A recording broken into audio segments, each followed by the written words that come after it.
If not, that's fine. Okay, we'll move on. Okay, would anyone like to speak about what they think or what they aspire to do next year? Whether it be through art, career. Take a break. Take some time off from school before returning to pursue a master's degree. My main goal, I think, is to keep making things and find ways to support a career in which I can continue to make things and pursue creative avenues where I can use the skills that I've gained through my practice while also working to improve my practice through life and work experience. Sometimes build things for props for movies, and I'm going to be beginning an internship soon, working with props and building props. So, making things.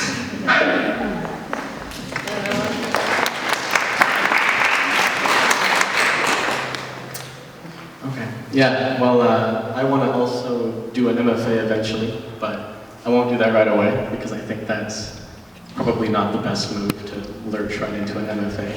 So next year I'm doing a studio certificate thing that's a NASCAD where you go and make studio work in a medium that you didn't focus on in your BFA. So I'm going to go there and spend a year making sculpture while also still making the paintings and having sort of both things happening at once, and then use that as a way to build out my portfolio until I actually apply and do a master's degree somewhere. I am also going to hopefully continue to create. That's sort of my focus for the next few years to come, is to build a portfolio that will be one that I would be proud of to present as a master's and to continue learning. I find that the more I paint, the more I learn.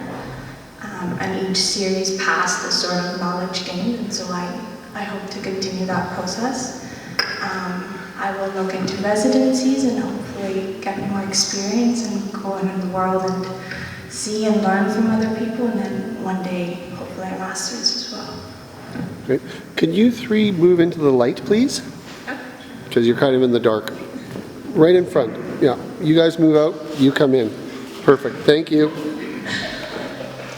I'm currently working with the University Art Collection, so I'm grateful to be working a job where I'm handling art. And I'm hoping to continue creating, but I also can't make art if I'm not like reading and watching things that inspire me, so I'm hoping to get back into lots of reading now that I'm out of school. And I do love school, so I'd be happy to go into an MFA right away, but I'm gonna do what's recommended and take a few years.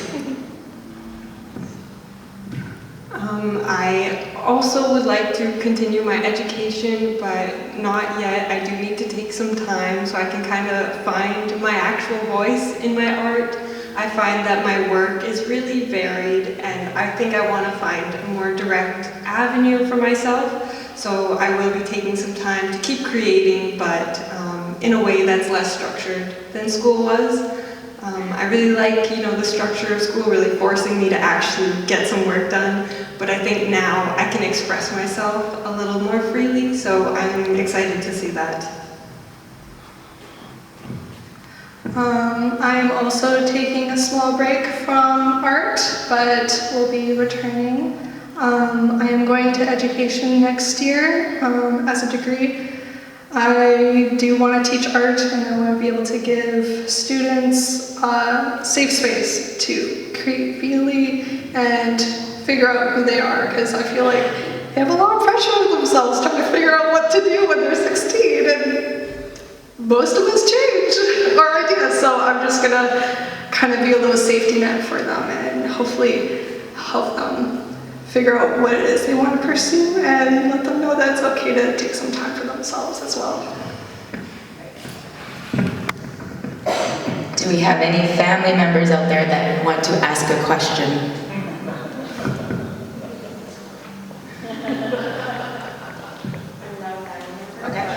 Okay. If you have like ritualistic like practices to get yourself in the mood to create art?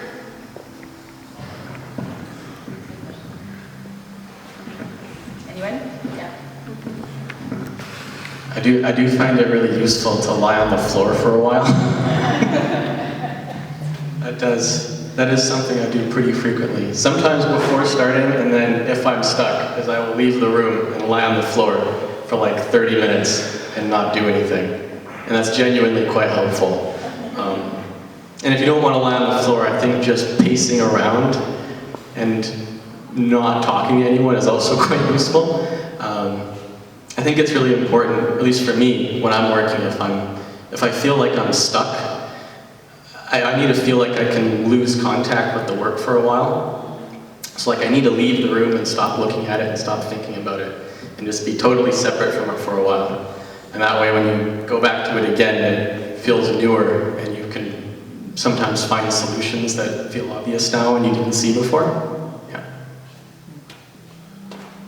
Does anyone else want to answer?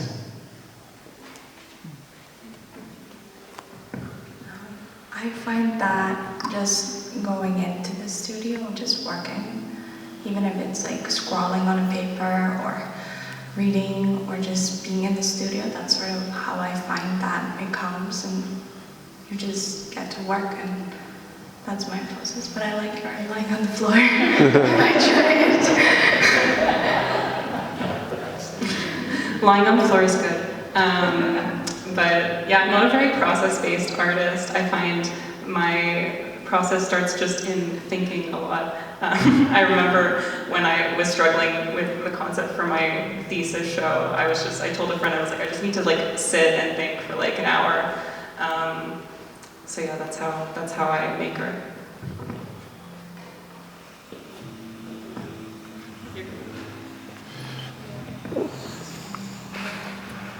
Okay, I think that, we have another question. Yeah, I was just wondering, in the old days of art school, say the 70s or 80s, people would, latch on to an artist that was like an influence in that. But now in the age of internet, do you find influences? Do you have particular influences, or just kind of the whole hodgepodge of the internet is your main influence?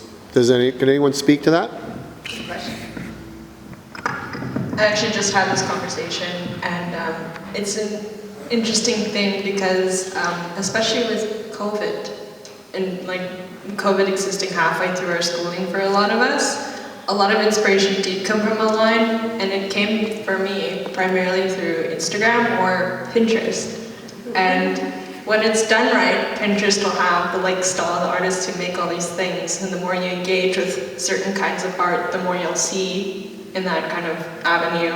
And that was incredible for me because the algorithms become so curated because they're watching everything that you interact with that it ends up being kind of perfect. And you can find all these people because everyone's online now. Everyone has a website or an Instagram, and it becomes very accessible to find new artists and all kinds of art that you probably wouldn't have unless you were online. But it can also be kind of limiting because your experience of that work is limited to like a phone screen or a laptop, and you don't get to kind of experience it in the flesh. And also, it becomes so separate from the artists themselves. But it has definitely shaped a lot for me. Yeah, it's also not always useful to be totally overwhelmed with information and images. Like, there gets a point where it's just, you're so oversaturated with things that it's difficult to disseminate what you actually want to use or what's actually interesting to you. I am a big fan of just looking at the documentation of shows and museums online. That is something that I think is really useful and really interesting, just to see how other people present their work and how it's organized. And I mean, I always, the best thing is to just be able to go and see paintings, and I do like being able to go look at work. I think that's the most useful thing. And I know I would have a hard time picking out specific artists that are like, oh, this is like a guiding light. I mean, I have artists that are my favorite, but that doesn't mean that I'm going to try and work like they do or even think like they do. It's more like they exist as some sort of aspirational thing, but not in terms of what I'm actually doing. That sort of ends up being this sort of bizarre amalgamation of things that it's hard to pick stuff out of, because I think that's just how it is now, you know, there's no art movements anymore. I think that for me, I was so fortunate we were all to have art history, and so you do have exposure to so much artwork and so many movements and so many eras, and so I think that for me, I've always, you know, been drawn to certain people and to certain works, and they have stuck. But I don't have a particular style or a particular artist that is, you know, the pinnacle that I sort of follow or seek. It's rather a whole collection of artists and styles and how they convey mood or memory or emotion, the way they catch light.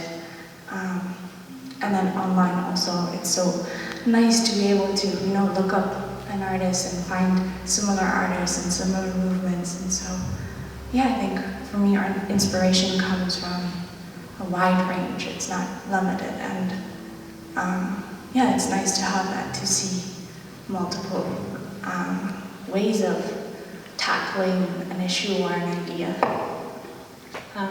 Similar to Matt, a lot of the artists that are my favorites don't really look anything like the art that I make. For my practice, I'm often always looking to history, whether that be like the history of the image in painting or in early photography, and then pairing that with different theories, often film theory in my work. Yeah, more so than specific artists, I look to history, and I'm always inspired by images around me too.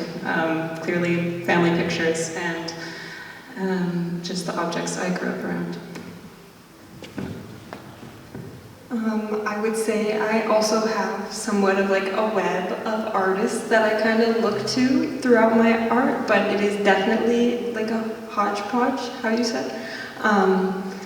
I just remember like the one artist when I first came into my BFA, that when I was first introduced to kind of the whole art world, which I didn't really think about before.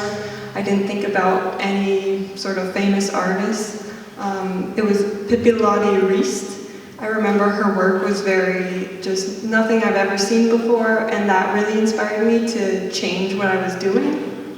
So I would say she's a big one, but my work doesn't look like her, so kind of the same as Sapphire and Matt has mentioned.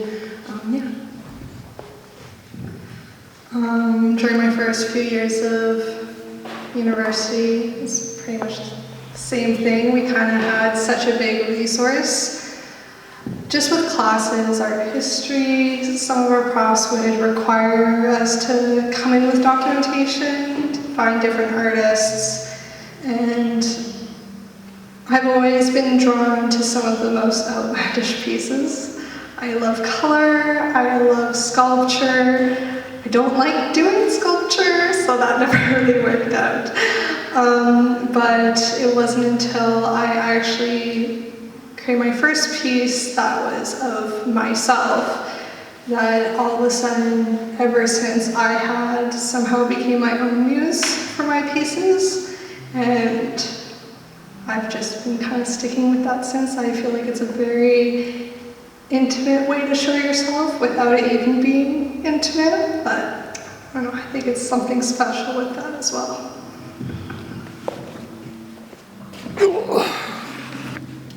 Oh, another question? It's a silly question. How do you know when to stop? That's an excellent question. How do you know when to stop? You don't. When the due date is I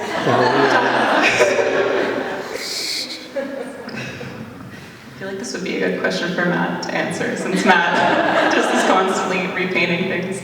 But my process is very different. I don't have a process-based practice. I feel like I always know what I want the end product to be, so making is like kind of a craftsmanship thing to me. It's more just a means to an end rather than a process. So I feel like I usually can see when something's done, but yeah, due dates also help.